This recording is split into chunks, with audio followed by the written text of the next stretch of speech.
Jonathan Drozda, correct?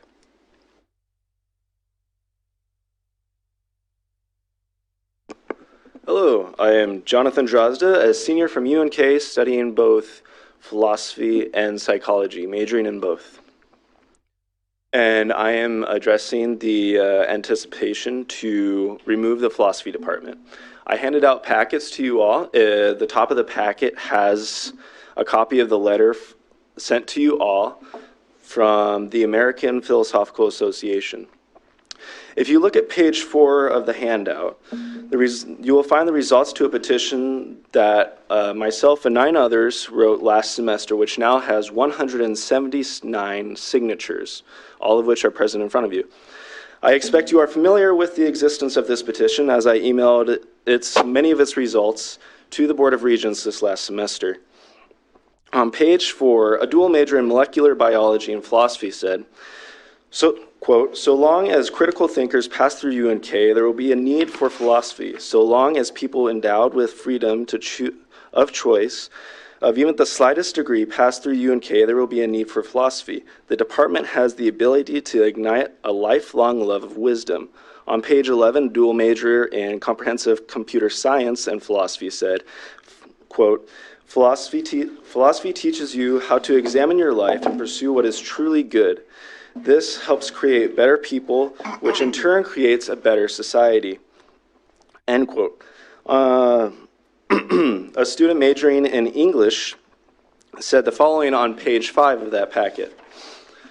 Quote, philosophy taught me more how to write. Philosophy taught me more how to be a strong writer than any English class I've taken at UNK. End quote. On page 16 of that packet, a UNK alumnus said, quote, the philosophy department opened my eyes in a way which I believe no other department could, end quote. On page 24 of that packet, a music department faculty member said, quote, I always know when students of philosophy are in my courses. They are astute, attentive, and serious, and they consistently ask the best questions of any student in class. It would be a serious loss to UNK if we lose this major, end quote. 30 seconds. Also on page 24, a member of the chemistry department said, who specializes in biochemistry, quote, I believe that for UNK to truly be a liberal arts institution, it must have a good philosophy department. We have a great philosophy department here. If we really want students to develop critical thinking skills, we should require philosophy as part of their curriculum. On page 31, at the end of the packet, you will see that there is a schedule for the philosophy club that was recently began, which one of the events actually has 7 faculty of UNK participating from 6 different departments. Thank you. Thank you for being here. Laurel Brin.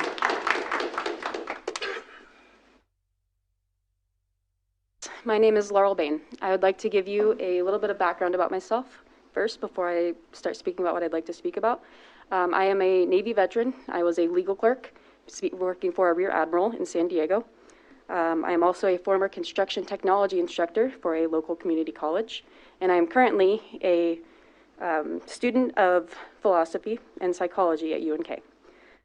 I tell you this about myself because I have seen firsthand what our future holds. I have been in positions of authority, and I see that our students need critical thinking. Philosophy promotes critical thinking. Getting rid of the major would be detrimental to our society. This is our future workforce. These are our family members, and these are our community. The programs that would benefit from philosophy aren't just philosophy students. Political science majors need philosophy. Psychology students need philosophy. History students need philosophy. Law students need philosophy. It is my understanding that the program was given 3 years to increase their numbers before voting on whether the major would be discontinued or not. 2 of those years have been in a pandemic. Philosophy cannot be taught through Zoom. Philosophy needs to be face-to-face. So to ask the philosophy teachers to increase their numbers during a pandemic is not fair. To vote on the issue right now and ask and to, I'm emotional, to vote on this issue without giving instructors enough time to really increase their numbers it's just not fair to the program. If at the very least you could increase the time allowed to improve the numbers in the program, that would be greatly appreciated. If your goal is to grow and have impact on the community, you're going to need critical thinkers for that. I'd like to end with, it is way easier to spend money on the program than it is to save it. So please continue this philosophy program. Keep the major. You're going to help not only the school, but the community. Thank you. Thank you. Thomas Martin. Dr. Thomas Martin, Professor of Philosophy. Why do you care so much about wealth, reputation, and honor, so little about your soul? Socrates. The soul is the principle in man, the light of reason, which the Western world has harvested, that gives you moral truth, gives you virtues and vices. Welcome President Carter came to our university recently and spoke about the need for higher education, and a student asked him, what is your support of the humanities? He gave a wonderful answer. He's gone to the Naval Academy. We have 24 hours of humanities offered at the Naval Academy for the formation of their character so they can be captains only and not only of their souls, but of ships too. And at UNK, they've methodically eliminated humanities to one course now in which you could take children's literature, and that would be your only humanities. At one time, I taught 9 hours of upper division course writing intensive and 9 hours of humanities. I had 70 students. Today I have 18 methodically cut. Across the bay from Annapolis, there's Talbot County, where Frederick Douglass read Socrates' the words I just spoke to you when he was a slave, and his mistress mistakenly taught him that he was reading, and the master found out and reminded her very quickly that he was chattel, and he was not allowed to read. And at that time, he envied the slaves because he realized, my God, how good he had it, because now his intellect had shown him what he was. And when he said that right back then, he said, at that moment after reading Socrates, the silver trumpet of freedom had aroused my soul to eternal wakefulness. We're here for the souls of our students. If you want to develop the intellects of Nebraskans, you have got to show them that philosophy is something. When Socrates approached death, he said death is one or two things. It is a dead, dark hole, or a light that walks through into the darkness. Your soul moves on. You have to give a student an education with hope where they learn how to walk through the darkness of death to give them the moral truth to which they go. Martin Luther King, if you do not know what you're willing to die for, you do not have a life worth living. To give a death sentence to Socrates, this is not the first time it's happened. If you close the souls of these students and don't show them that within them, our first generation of students, Frederick Douglass was the first generation of student. My father, Mike Yanni, Pete Peterson, one of my father's friends, were first generation in Nebraska, and they read literature, they read history, and they read philosophy. We have methodically eliminated these courses from our students to make it accessible for a new generation. We don't think they're able to read and write, and that is what we're giving them right now in Nebraska, and we've methodically eliminated philosophy, literature, and anything serious in their academic for a workforce. Man does not live to make a living. He wants a life that's worth living. And if you take that away from them, they'll have no gusto, and the workers you get will not know the virtues and vices that give you the power to be the captain of your own soul and the navigator of your own life, because that is what an education is for. It is for life, liberty, and inalienable rights to see that you have the pursuit of happiness and teach you how to walk through death. And if you don't have a philosophy where you can walk through death, you do not have a life worth living. Thank you for your patience and your kindness.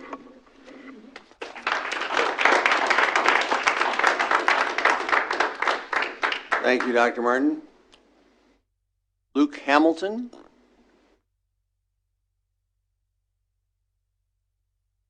Good morning, and thank you for permitting me to speak to you today.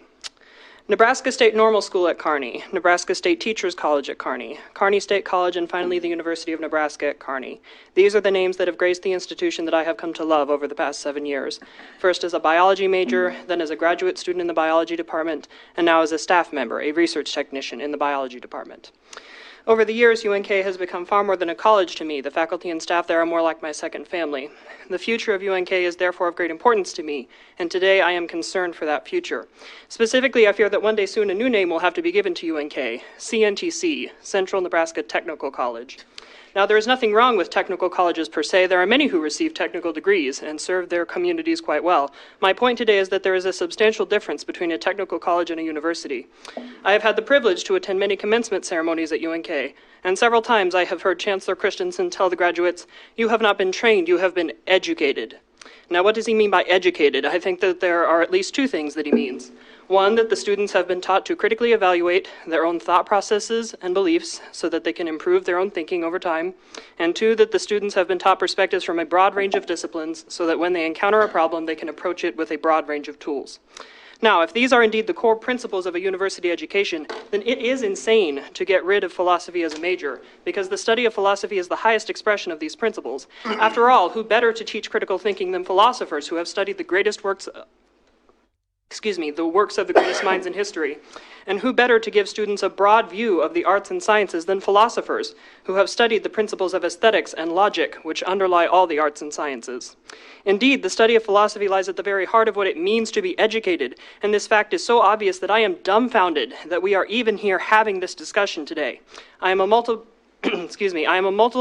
generation Nebraskan who loves our state very much, but I must say that today, for the first time, I am embarrassed to be a Nebraskan because I am embarrassed that this is even a topic of discussion at a Board of Regents meeting.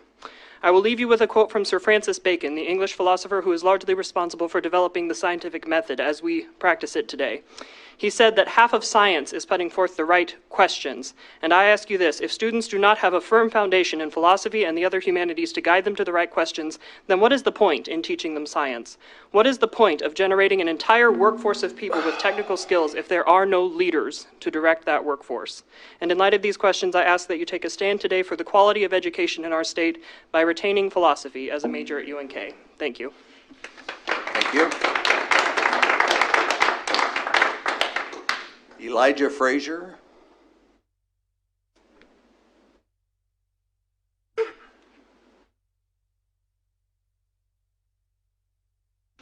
Good morning.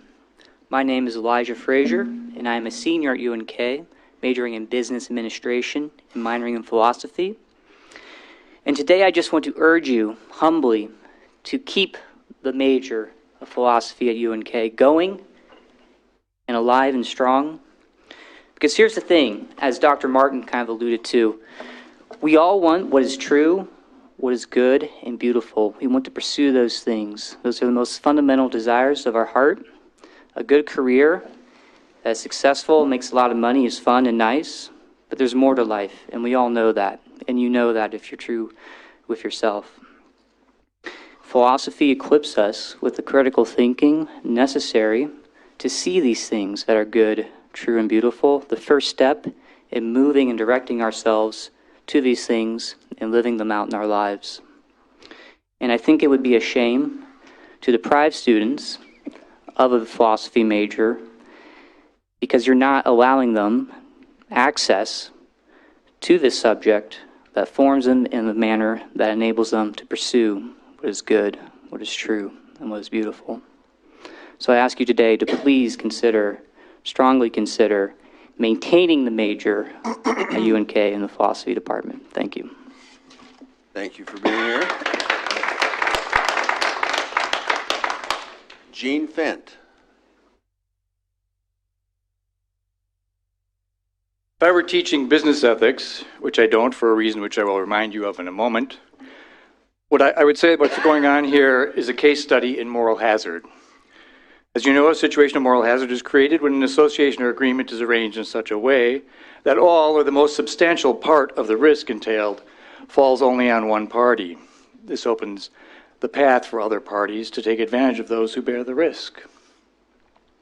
The decision procedure by which the Regents, the Coordinating Commission, and the administration of the University of Nebraska operate, one based on credit hour production and graduation rates, creates just such a situation of moral hazard, and the risk, all of it, falls on the students. The faculty know that the decisions from continuing programs to portioning campus funding are made exactly on the basis of those graduation rates, etc. More poetically and more bluntly, meet in seats.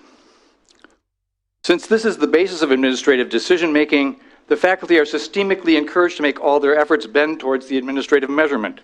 This sets up a race to the academic bottom. For what is necessary under these administrative conditions are the following things: the invention of majors and minors, which are relatively easy, designing such programs in such a way that the students are discouraged from leaving the comfortable enclosure of their chosen college or major where they might be poached by another college or department, which also needs meat. Thus, business, social work, and biology, for instance, all have invented and require an ethics course for their majors. None of these specialized ethics courses, however, require a general ethics course first, and all of them require the students to avoid precisely those faculty who spent a considerable part of their graduate education both studying and teaching ethics in favor of teachers who did no such thing. This sounds to some like a perfectly absurd educational arrangement. Kafka could not do better. But you see, I trust that it makes perfect sense under the condition of administrative decision-making and measurement. UNK has succeeded admirably at meeting all the demands of the administrative weather by cutting the general studies program in the way that it has.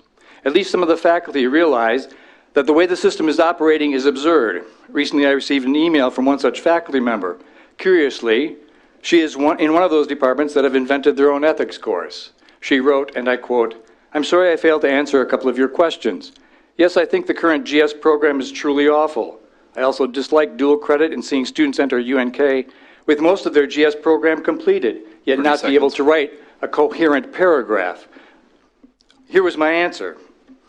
I thought we agreed on several matters of importance. I'm glad to find out it's true. Your department has the power to change its own requirements. So does every other department. But ordering things correctly might be costly. It makes things more difficult. There are easy ways to get through college. Students will leave the program. Administrators will cut funding. You may perhaps think, pick where you want your life to be spent and what kinds of child abuse you're willing to participate in. Time.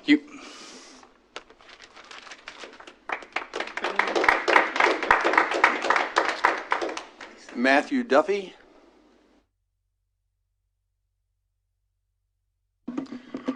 The 4 years I spent at UNK studying philosophy were the most formative and life-defining period of formal education I have ever received. I owe my own profession as a Nebraska high school teacher almost entirely to the fire I caught as a student in this program. I'm here because an institution that has done me incalculable good is being threatened with destruction. Smother the philosophy department at UNK, and you smother an institution that has brought and continues to bring purpose, direction, and illumination to people's lives. The work being carried on in this department is rare and it's precious. I want to list 5 reasons why I think it's absolutely vital that the philosophy department at UNK be preserved and protected. Primary texts. UNK's philosophy department is among the handful of programs left in the United States where the curriculum consists entirely of primary texts. You're not told what to think about Aristotle, Locke, or Nietzsche. You're asked to read slowly and carefully the original compositions of these thinkers. Dialectical classroom. Every philosophy class at UNK is characterized by rigorous, living dialectic. This pedagogical approach is as old as Socrates, and I've never seen this approach used with greater skill and facility than it's used by the professors at UNK. Exceptional argumentative rigor. More than any other class I took at UNK, UNK philosophy taught me to provide and to expect from others a sound, rational basis for claims and assertions. In other words, they taught me how to think, to begin to distinguish clear reasoning from muddled thought and sophistry. In our current age of rampant misinformation and distraction, there's no skill more vital.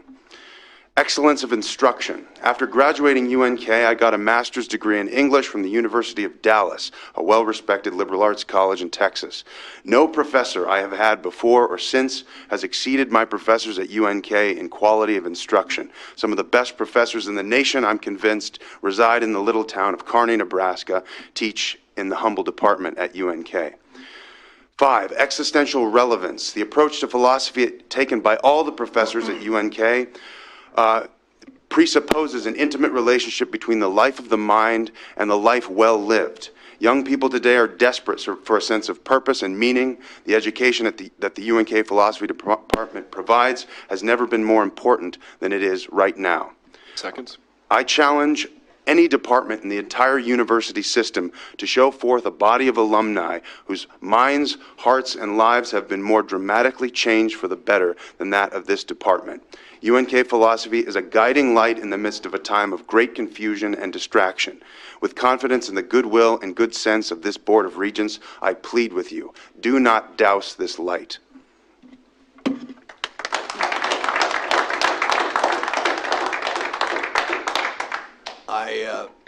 I have one other person who has asked to speak on another agenda item, but it's not related to what we've just covered, and I think this might be a good time for us to just stop for a minute, pose a question to Chancellor Gold and Chancellor Christensen, just to get some clarification here from your perspective. So, Does that comport with our rules, though? I didn't think we were allowed to make comment or ask questions in public discussion like that. okay, we'll wait and do that at the agenda item then. Thank you. We had then a request by Chris Wagner.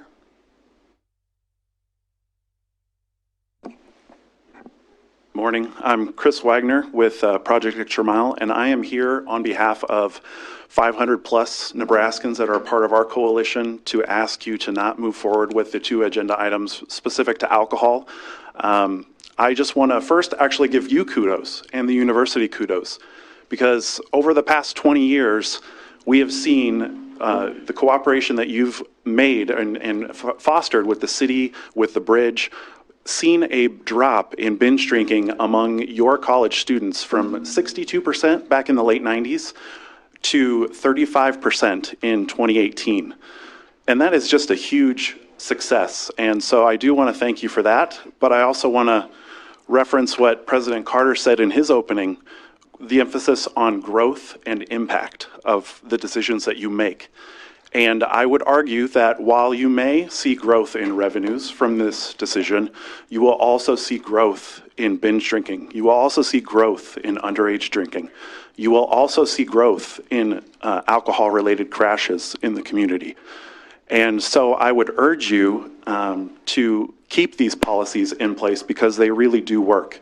And they are recommended by the U.S. Surgeon General and by a National Task Force on Alcohol Abuse. And then to just convey to you that we know that having alcohol at these events is going to lead to increased underage drinking. While you may have the best ideas in place to prevent these sales from occurring, I can tell you, we just worked with law enforcement in the Omaha metro area 2 months ago. 16% of businesses sold alcohol to minors using their ID that said they were under the legal age. In addition, individuals of legal age are able to purchase alcohol at the concessions areas and bring them to the seating areas where it is almost impossible to monitor whether or not they pass it off to minors in attendance. I would also say that the same applies to intoxicated individuals. We are the 4th worst binge drinking state in the country. The city of Lincoln is the 3rd worst binge drinking city in the country. And we're the 2nd worst DUI state in the country with over nearly 1.9 million episodes of drunk driving every year, almost the same as our population. So it's a serious problem, and having these policies in place helps. Thirdly, I would just argue that 30 seconds. We do not need, as the university, we have the public support. We are nearing 400 consecutive sellouts without alcohol. We don't need this, and I would urge you to consider the other side of the coin when you're making these decisions. And I hope that you'll take a look at the materials I provided, that you'll postpone a decision today on this issue, and really think hardly about the implications for public health and safety, not only among your student population, but among the community. Thank you. Thank you. Is there any other person present that would like to speak on an item that is on the agenda for consideration later today that we've not heard from? Okie dokie. then we declare the opportunity for public comment to be closed. We need to move forward now, first of all, with the consent agenda. As the name implies, the consent agenda is moved and voted on as a group, as opposed to the administrative agenda where we're going to take items individually, and we'll get back to this UNK philosophy thing when we get around to that one. So, unless one of my colleagues on the board wishes to pull an item from the consent agenda and put it on the administrative side, I would accept a motion to approve the consent agenda. I'd like to pull the military tuition so we could talk about it and say some words in support of that. Okie dokie. What's the number on that one, Rob, please? 11A2. A2. Okay. 2. I just want to talk about it. I just want to talk about it. But I think, don't we have to pull it to talk about it? We have to consider it on the administrative agenda then separately. Yeah, we got to do it that way. Pointing that out to me a minute ago. Correct. All righty. Then we have, do we have a motion for the consent agenda? We need to vote. I'll make it. We need to vote on. Need to vote on the consent agenda. We have a motion from Regent Kinney. We need a second. It's pulled, yep. Okay. Pulled in the item that Regent Schaefer requested. We'll discuss that. We have a motion to move the other items. Is there a second? Second? Okay. Call the roll, please. Regent Limbach? Yes. Regent Hemmer? Yes. Regent Cradaville? Yes. Regent Ferris? Yes. Regent Pillen? Yes. Regent Schaefer? Yes. Regent Stark? Yes. Regent Whites? Yes. Regent Clare? Yes. Regent Kenny? Yes. The motion passes. All righty. All right, then Rob asked to comment a minute on item 11A2, so let's just stop and take a look at that one.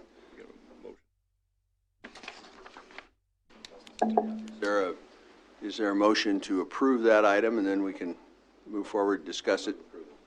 Okay. Is there a second? Second. Okay, motion and a second. Call the roll, please. Discussion. I'm just, wanted this poll just to, I think this is a great change, especially as we continue to try to draw, recruit, retain, and hopefully have talent retire here in Nebraska.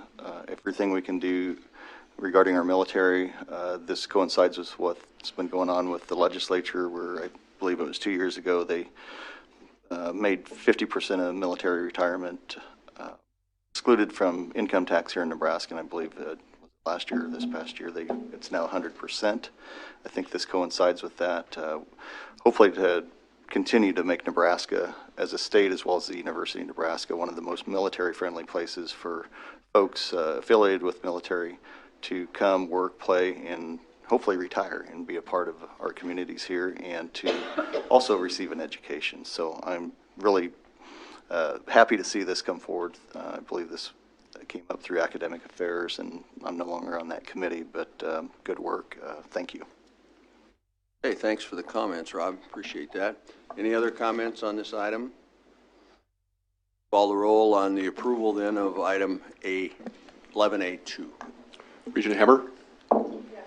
Regent Cradaville? Yes. Regent Limbach? Yes. Regent Pillen? Yes. Regent Schaefer? Yes. Regent Stark? Yes. Regent Whites?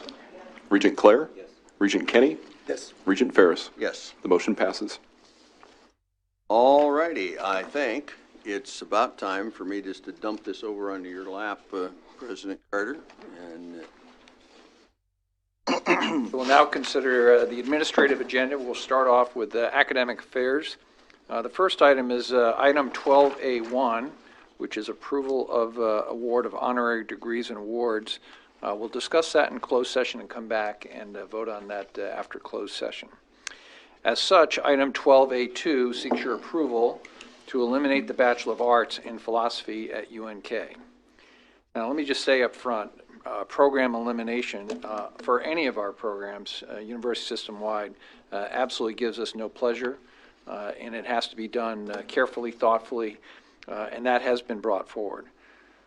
Our programs must meet or exceed the Coordinating Commission for Post-Secondary Education Minimum Performance Standards, which is outlined in Commission Rule number 4. Bachelor's degree programs are required to produce a mean of 7 degrees over the prior 5-year period. The monitoring report approved by the board on June 25th, 2021 noted a 5-year mean of 1.6 degrees, well below the CCPE threshold. Regrettably, the philosophy program failed to achieve the objectives set forth on the August 3rd, 2018 action plan, which would have brought the program into CCPE compliance. As such, elimination is certainly warranted in terms of a proposal, and that's what's on the table. In short, we can either take responsibility for these programs or have program elimination possibly forced upon us by the CCPE. Now, this item was reviewed by the Academic Affairs Committee, and I do recommend it for your approval.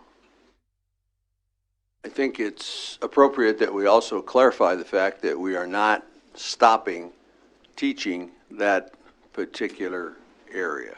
Is that correct, Chancellor?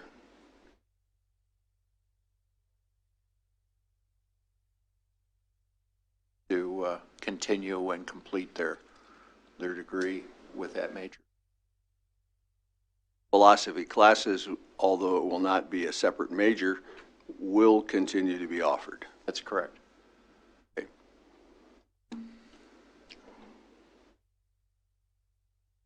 We have a motion?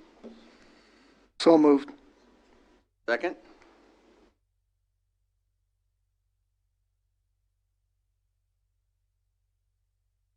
We have a little bit more time for discussion. If Does it after a motion and a second? That would be for discussion. Okay. We have a motion and a second. Is there further discussion then on this item? I have a question for the professor. Sure.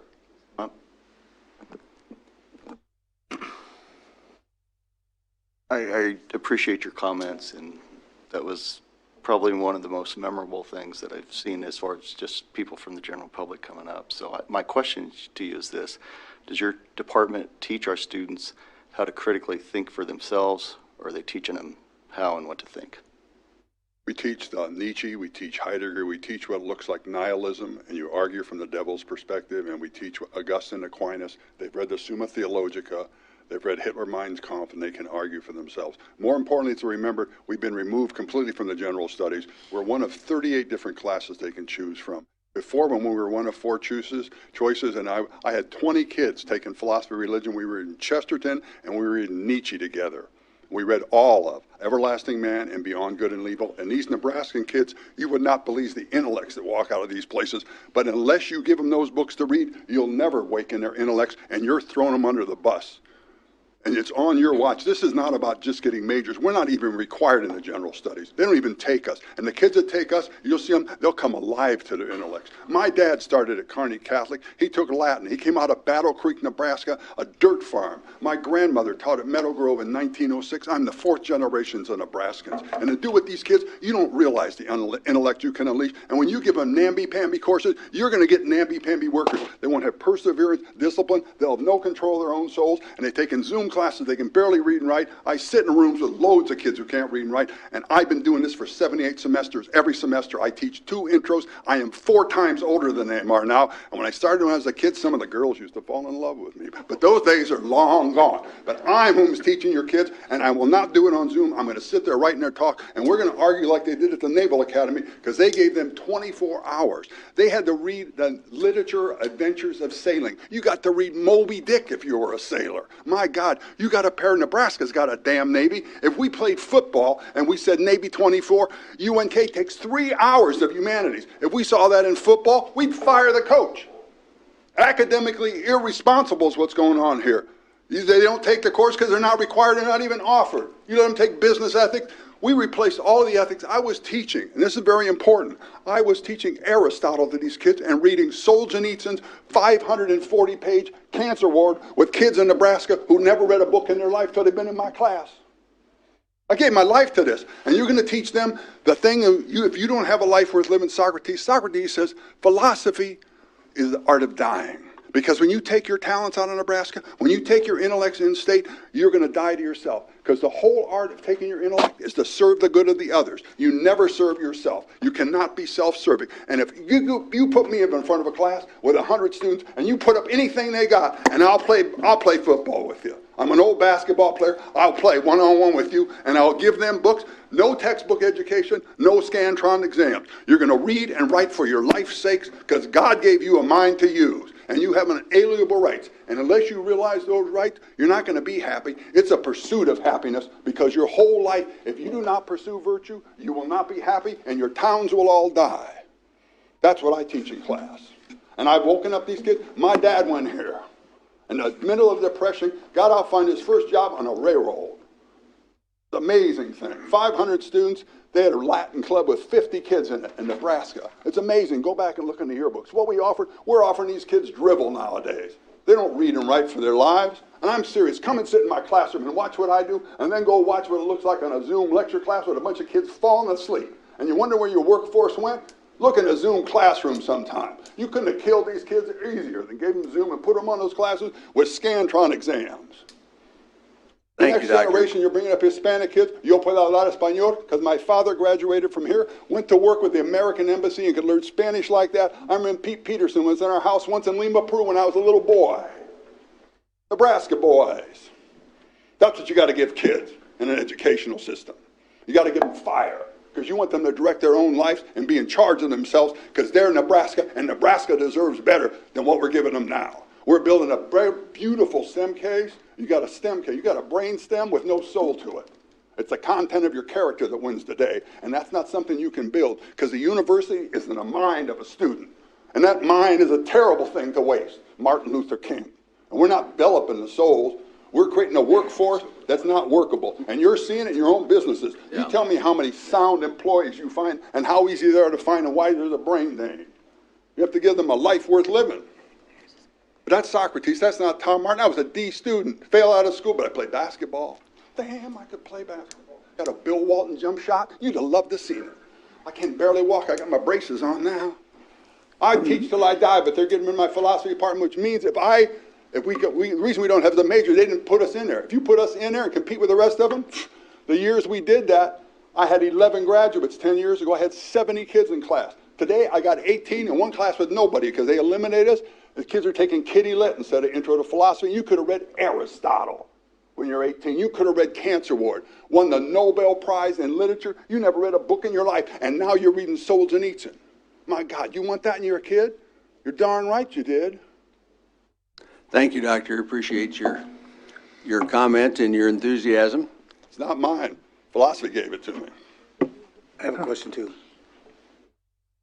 Your comments? I have a question. I'd like to know why the lack of students. Is it because of the requirement, or it sounds like there was a lot of students and now there's hardly any? We have 3 hours of humanity. Doctor, this is not a debate. We're not asking you the question. Okay, you can sit down now. Sir.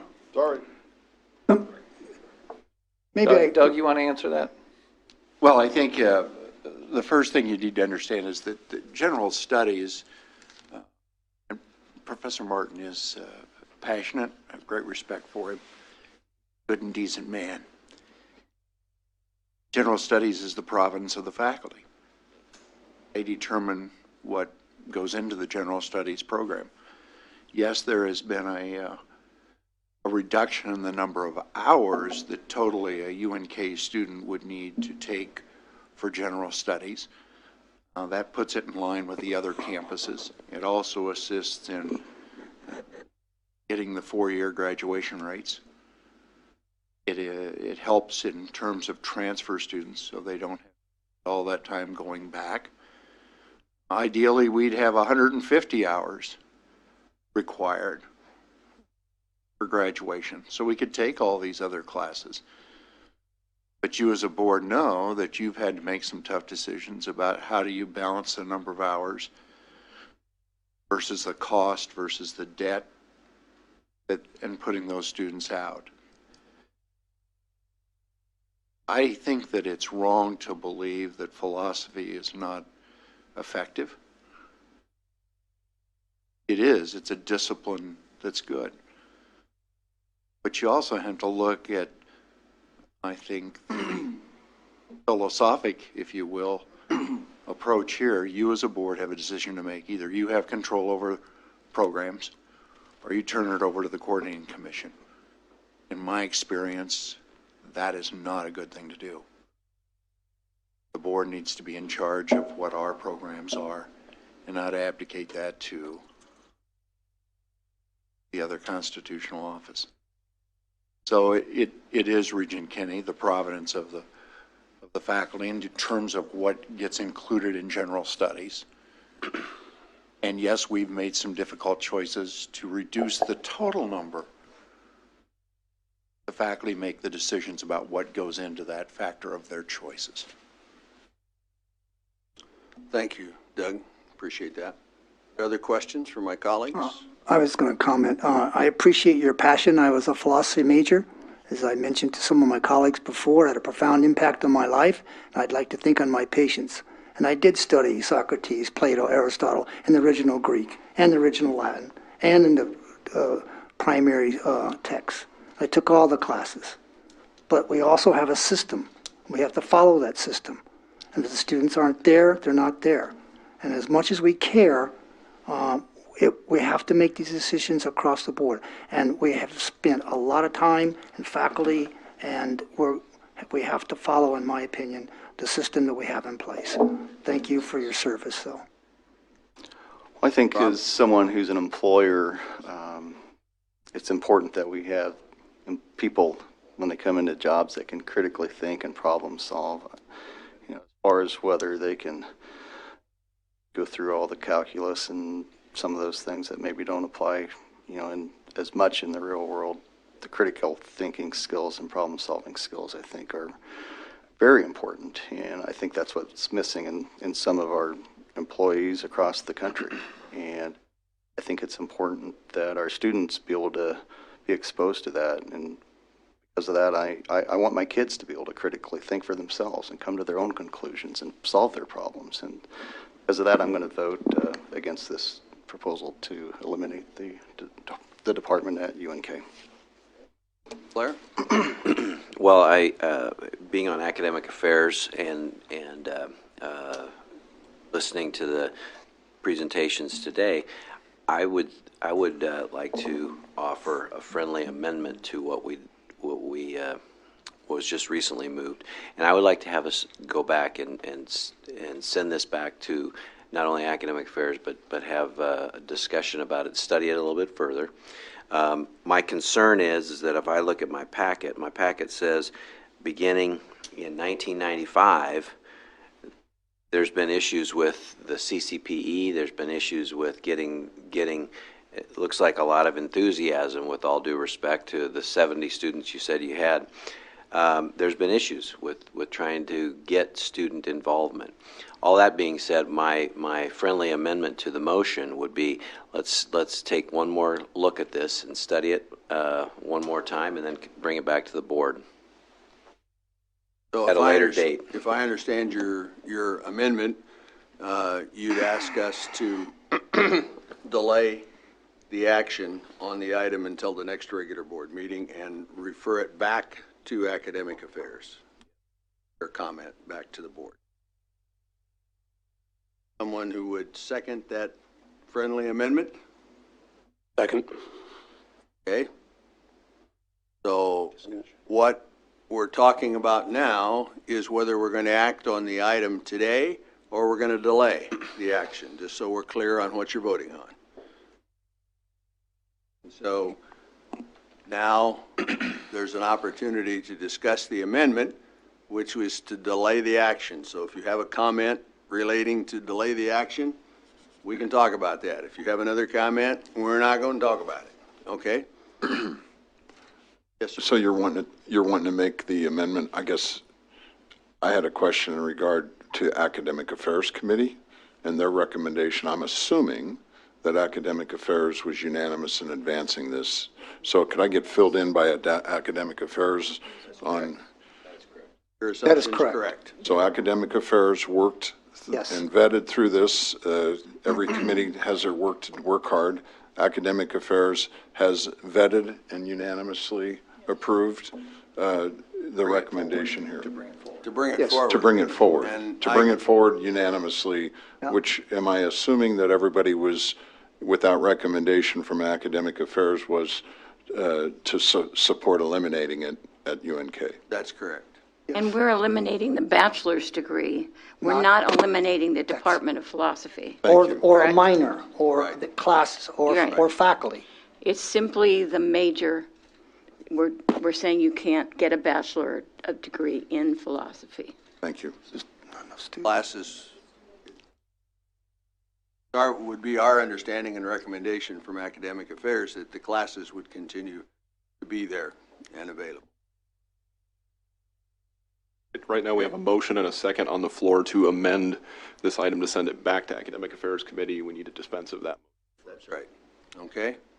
So this would just be to amend it to send it back to Academic Affairs, not what would occur with item 12A2.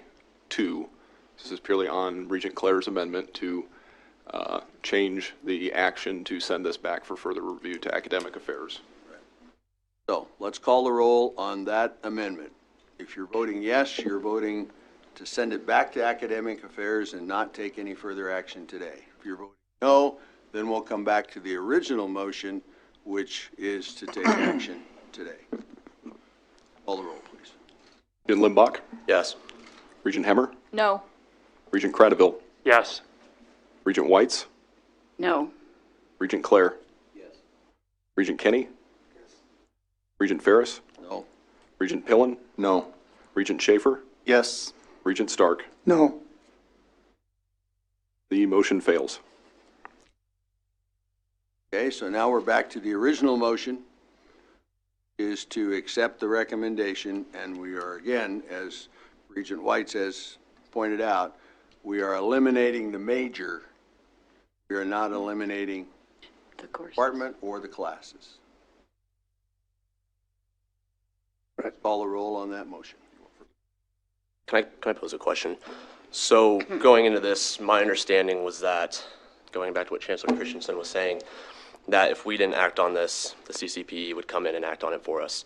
Also in the wording, I heard they could possibly come in and eliminate this if we choose not to. I guess I kind of want to have a conversation as to what goes into that possibility. Is it going to happen or is it not going to happen? Because I think that's a key thing to consider with this. So I'll ask Dr. Gold as our Executive Vice President and Provost to talk about that process. Thank you. So this would be reviewed by the Education Committee of the Coordinating Commission. Given the number of majors, again, underscore what was just said, we're not talking about the department, the courses, or the minor. We're just talking about the major. But this does not meet the thresholds for the Coordinating Commission, and it is likely that they will act. Of course, they're an elected body as well, and they're subject to deliberation and input, but the experience has been that they will act. Going back to that then, just with what Chancellor Christensen said, I think this comes back to board responsibility and accountability. We have the pleasure of making a lot of easy decisions around here, I think, and this unfortunately is not one. Not the first to say it. I'm not going to be the last to say it. This isn't easy. This is very, very difficult. But this is accountability. This is in our realm of responsibility, and we're not going to make somebody come in and do that for us. So I think this is something that we just have to hold ourselves accountable to. Other comment? All right, remind you what you're voting on. The original motion was to accept the recommendation and to remove the major. Regent Cradaville? Yes. Regent Limbach? Yes. Regent Hemmer? Yes. Regent Schaefer? No. Regent Stark? Yes. Regent Whites? Yes. Regent Claire? Yes. Regent Kenny? No. Regent Ferris? Yes. Regent Pillen? Yes. The motion passes.